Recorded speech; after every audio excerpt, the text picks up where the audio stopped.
اعوذ بالله من الشیطان الرجیم بسم الله الرحمن الرحیم. د جان علم صاحب او د دیر تیمرګرې دا څومره خواږه او درانه پښتانه دي د ټول یو جهان مننه چې دومره ښکلي پروګرام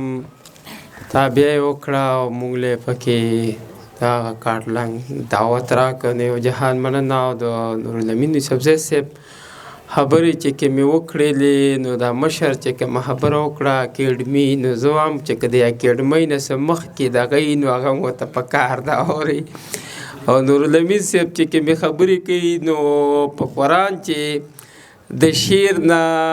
په اورېدو باندې د هغه دوی دا خبرې په سړي دومره خوږې او درنې لګي او دومره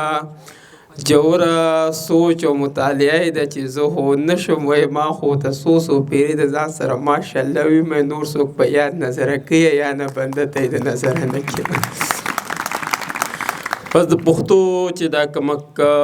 ورځ ده نو په دی باندې به زه صرف دغه ادهاندیش صاحب د 3 شعرونه ووایم. هغه وایي چې پسه د مروره چرته تلې د پښتو پسه د مروره چرته تلې د پښتو دا ولې په دې ښار کې داسې غلې د پښتو خو مې اورو خو مې وایو نه یې لولو نه یې لیکو موږ څه په ناشنا ډول منلې د پښتو خو مې اورو خو مې وایو نه یې لولو نه یې لیکو موږ څه په ناشنا ډول منلې د پښتو نه اورم زه نه اورم نغارې د ازادۍ زما چې پکې بند په بند تړلې د پښتو. او دغه خپل نظم به ووایم په امن باندې چې سره د سپین بیرغه دې کوڅو کې په خندا شه سره د سپین بیرغه دې کوڅو کې په خندا شه او د امن داویداره پښتونخوا ته خو لږ راشه. نو مودې وشوې چې دا خوار پښتانه دي او بس جنگ دی په دین او دنیا دواړو ورته پلې په دوی ننګ دی چې ګورې پښتونخوا کې هر دویم نغرې ړنګ دی او د مرګ په تمه اوسي خلک ډېر له ژونده تنګ دی. د دوی د پرخرونو د دردونو مسیحا شه او د امن داویداره پښتونخوا ته خو لږ راشه او لږ راشه د پښتون خوار زندګي خو صرف وینه په خپلو وسایلو یې پابندي خو صرف وینه پرته ورته مرۍ کې تیزندي خو صرف وینه او مانځي چې دا د نوم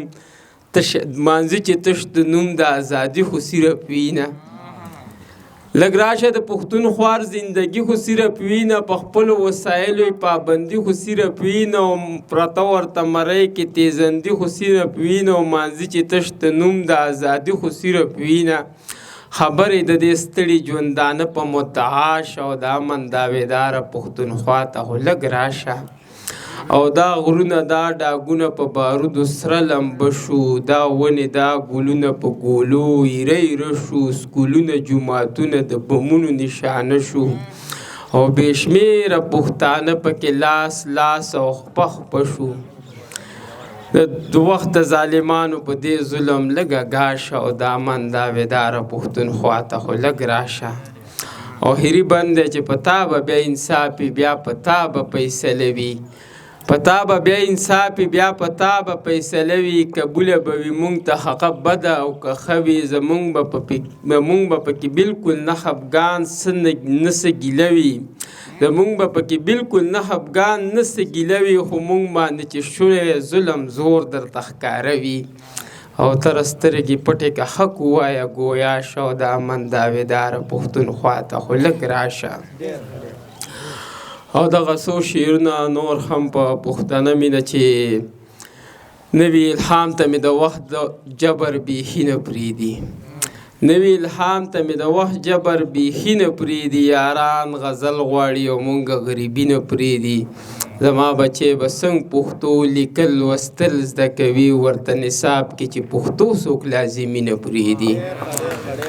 مننه چې زما بچی به څنګه پښتو لیکل لوستل زده کوي ورته نصاب کې چې پښتو څوک لازمي نه پرېږدي او دا د بارودو تور لوګي او سرې لمبې د ګولو نښې په ګل ګل پښتونخوا کې د سپرلي نه پرېږدي او ډېر زیات خفه د پښتنو د نوي نسل کړم نو هر څه چې پاخ خرهي برید ګیره زلمي نه پرېږدي ډېر زیات خفه د پښتنو د نوي نسل کړم نو هر څه چې پاک خرهی برید ګیره زلمي نه پرېږدي او ګوره په دې خاوره د جنګ او د دهشت له ویرې مرغۍ خو هم پوه شو اوس په جالو کې بچي نه پرېږدي. یو جهان مننه.